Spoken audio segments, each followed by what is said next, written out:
السلام عليكم، ازيكم حبايبي؟ عاملين ايه؟ يا رب تكونوا بألف خير وصحة وسعادة يا رب. النهاردة بإذن الله هنعمل مع بعض تورتية الكريم كراميل بالفواكه والبسكوت.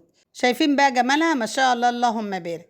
هنعملها مع بعض خطوة بخطوة بكل سهولة. المكونات موجودة عندك في البيت. بس قبل ما نبدأ وصفتنا ما ننساش اللايك والشير والاشتراك في القناة وتفعيل الجرس ليوصلكوا كل جديد، ومشاركة الفيديو لكل حبايبكم عشان يوصل لكل الناس. يلا بقى بينا على الطريقة. بسم الله. أنا عندي تفاح وكيوي وموز وعنب وفراولة. الفاكهة اللي عندك ممكن تستعمليها في الوصفة دي. أنا هجيب الفراولة كده وأقطعها لقطع صغيرة مكعبات بالشكل ده. أي فاكهة عندك أنت بتفضليها قدميها في الوصفة دي، هتعجبك جدا. إن طريقتها سهلة وبسيطة والطعم ولا غلطة. عايزاكي بقى تعملي التورتايه الجميلة دي كده لأولادك، هيفرحوا بيها جدا. واعمليها في العزومات برضو جميلة وتشرفك قدام ضيوفك. ان طعمها جميل ومش مكلفة خالص. والفاكهة اللي تقطعيها دي بتحطيها مع الكريم كراميل، بيبقى طعمها في حتة تانية خالص. فعلا اعمليها بطريقتي دي هتعجبك جدا. كده قطعت الفراولة مكعبات صغيرة بالشكل ده. هحطها بقى كده في الطبق لحد ما اقطع بقية الفواكه بنفس الطريقة. هجيب برضو التفاح بعد ما قشرته هقطعه برضو قطع صغيرة ومكعبات. والكيوي برضو انا عندي واحدة كواي، هقطعها برضو كده المكعبات صغيرة. تدي طعم حلو قوي. اي فاكهه عندك اقطعيها بنفس الطريقه دي وحطيها في التورتيه الجميله دي. انا هقطع كل الفاكهه اللي هو الخوخ والعنب والموز، واخلي الموز ده اخر حاجه اقطعها عشان انتوا عارفين الموز طبعا بيسود على طول لما بقطعه. هقطعه ده اخر حاجه. انا بقى جبت التفاح كده ومقشراه، هقطعه برده مكعبات صغيره بنفس الطريقه كده اللي انا قطعت بيها الفراوله والكيوي. حلوه جدا التورتيه دي، اعمليها لولادك هيفرحوا بيها جدا، مغذيه جدا. والموز طبعا هقطعه كده، والخوخ برضو هقطعه بنفس الطريقة. جميع الفاكهة اللي انا حطاها في التورتاية بتدي طعم في حتة تانية خالص. بقطع الموز بقى كده المكعبات صغيرة لحد برضو ما اخلص الموز والخوخ وكل الفاكهة بنفس الطريقة اللي انا بقطع بيها بقية الفاكهة كلها. اعملي بقى التورتايه الجميله دي كده في العزومات، في المناسبات، في اي مناسبه عندك في ايام الصيف لاولادك كده بتبقى جميله جدا ومش مكلفه خالص، وعملناها في البيت بكل سهوله. هقطع بقى الموز كده بنفس الطريقه لحد ما اخلص برضو الكميه كلها بنفس الخطوات وبنفس الطريقه دي. كده بقى معايا الفاكهه كلها جاهزه. والعنب طبعا انا هقسم العنبايه دي على نصين، عايزه تسيبيه كده برضو براحتك. انا هحط في التورتايه عنب زي ما هو، وهقسم من نص العنب كده على قطعتين صغيرين كده بنفس الطريقه اللي انا قطعت بيها الموز والفراوله والكيوي والتفاح والخوخ. وهسيب حبه كده في الاخر هحطهم برضو مع قطع البسكوت، بتدي طعم جميل جدا العنب ومغذي جدا لاطفالك. وبقطع بقى العنب كده بنفس الطريقه كده لحد برضو ما اخلص الكميه كلها بنفس الطريقه بنفس الخطوات.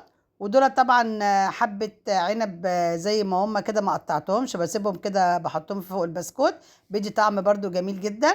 بجيب بقى القالب طبعا القالب ده موجود عندكم، بيتباع عند مستلزمات الحلويات، رخيص مش غالي.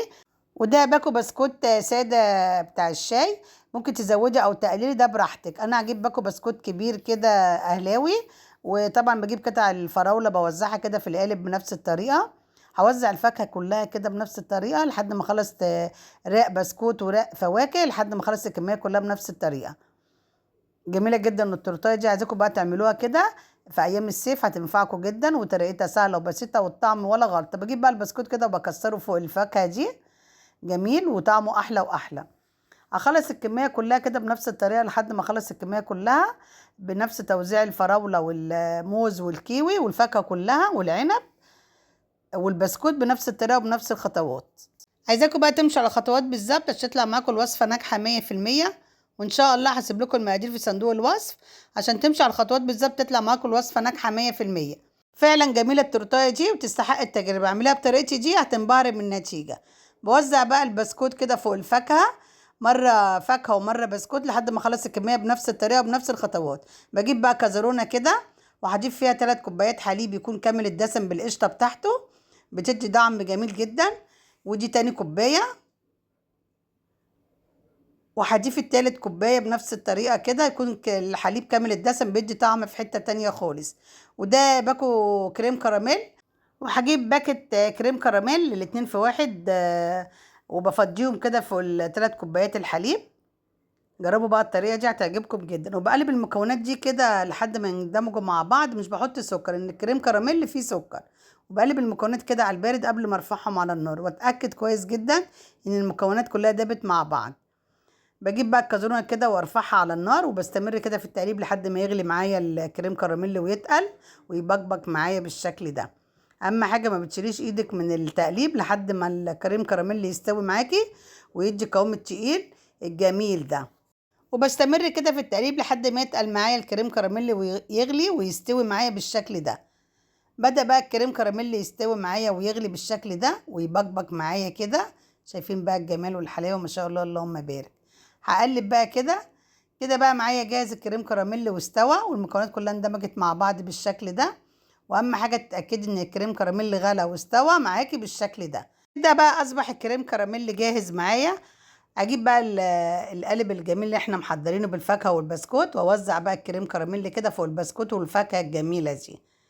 هو بقى ده القوام، ولما تخش التلاجة بقى هتتماسك معايا الكريم كراميل. بيبقى طعمها جميل جدا بالفواكه والبسكوت، جربوها هتعجبكم جدا، فعلا جميلة وتستحق التجربة.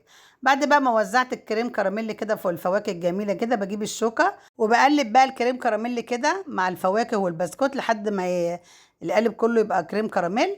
هدخلها بقى التلاجة كده بتاع 5-6 ساعات. واول ما تطلع بقى من التلاجة هجيب بقى الاسباتشوله واتاكد ان الاطراف بعيده خالص عن الصينيه. بص بشدها كده بتطلع معايا بكل سهوله. يلا بقى نقلبه القالب الجميل التورتايه الجميله دي.